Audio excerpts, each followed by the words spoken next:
Good morning to all of you. Class 8th, Subject Social Science, Chapter 10, India after Independence. Dear students, आप अपनी book का page number 133 निकालेंगे। वहाँ से आज हम पढ़ेंगे How were states to be formed, कि राज्यों का गठन कैसे किया जाए।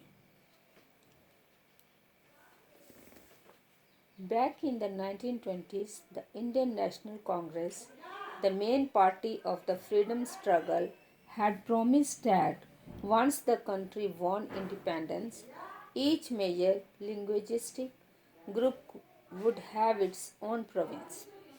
1920 के दशक में स्वतंत्रता संघर्ष की मुख्य पार्टी भारतीय राष्ट्रीय कांग्रेस ने आश्वासन दिया था कि जैसे ही देश आज़ाद हो जाएगा, प्रत्येक बड़े भाषाई समूह का अपना अलग प्रांत होगा। However, after independence, the Congress did not take any steps to honor this promise, for India had been divided on the basis of religion.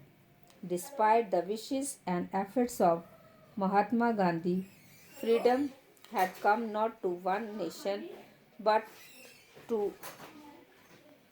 two.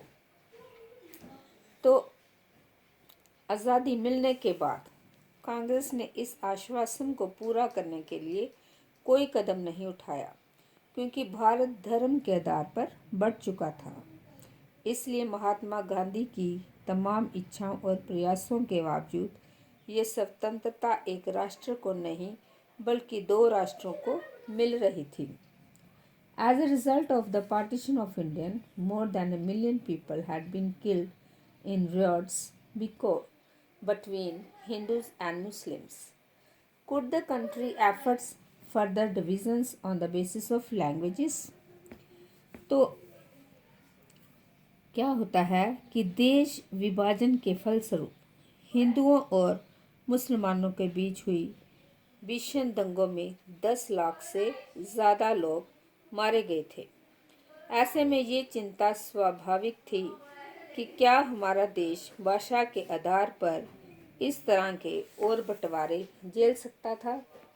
Both Prime Minister Nehru and Deputy Prime Minister Vallabhbhai Patel were against the creation of linguistic states.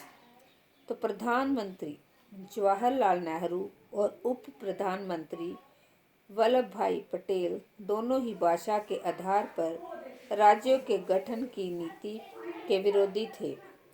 After the partition, Nehru said disruptionist tendencies had come to the fore.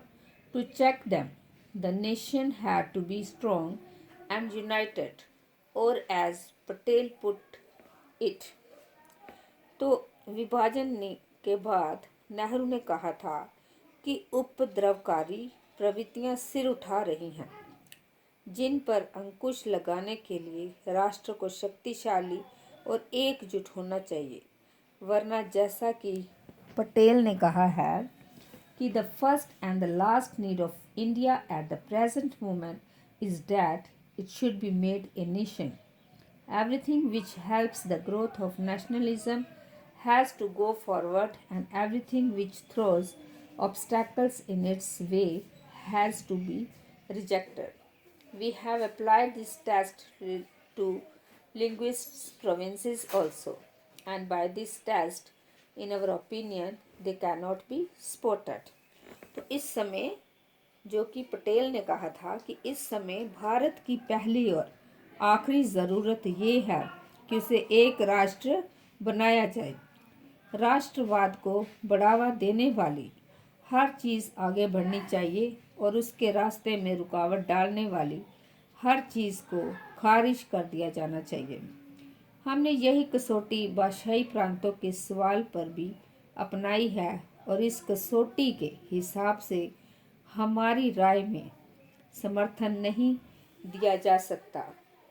That the Congress leaders would now go back on their promise created great disappointed.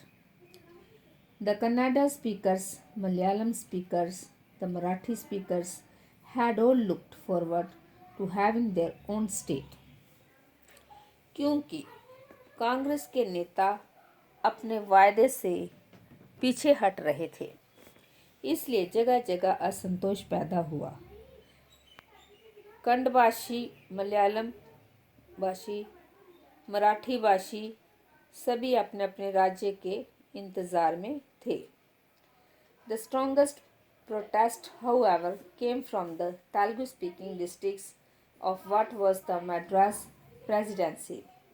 When Nehru went to campaign there during the general election of 1952, he was met with black flags and slogans demanding, "We want Andhra." In October of that year, a veteran Gandhian named Potti Ramola went on a hunger strike, demanding the formation of Andhra state to protest the interest of Telugu speakers. तो सबसे गहरा संतोष Madras presidency के तेलुगु भाषी जिले में दिखाई दिया, जब 1952 के आम चुनावों में नेहरू वहां चुनाव प्रचार के लिए गए तो लोगों ने उन्हें काले झंडे दिखाए और हमें आंध्रा चाहिए के नारे लगाए। उसी साल अक्टूबर में वयोवृद्ध गांधी जी पोटी श्रीरामुलु तेलुगु भाषियों के हितों की रक्षा के लिए आंध्र राज्य के गठन की मांग करते हुए भूख हड़ताल पर बैठ गए। जैसे जैसे अनशन आगे बढ़ा, बहुत सारे लोग श्री रामुलु के समर्थन में आगे आने लगे। जगह जगह लोग हड़ताल करने लगे और जुलूस निकालने लगे। तो डियर स्टूडेंट्स, अभी ब्लैक बोर्ड पर मैंने होमवर्क लिखा है, उसको आप कॉपी पे लिखना और याद करना। तो जैसे कि इसी चैप्टर को जो मैंने अभी पढ़ाया है, how were states to be formed, एक सब टॉपिक लेकर पढ़ाया है, उसी में से मैंने एक क्वेश्चन निकाला है और वो आपको होमवर्क दिया है। तो आपका क्वेश्चन है, who were against the creation of linguistic states. तो both prime minister Nehru and Deputy Prime Minister Vallabhbhai Patel were against the creation of linguistic states. Thank you and have a nice day.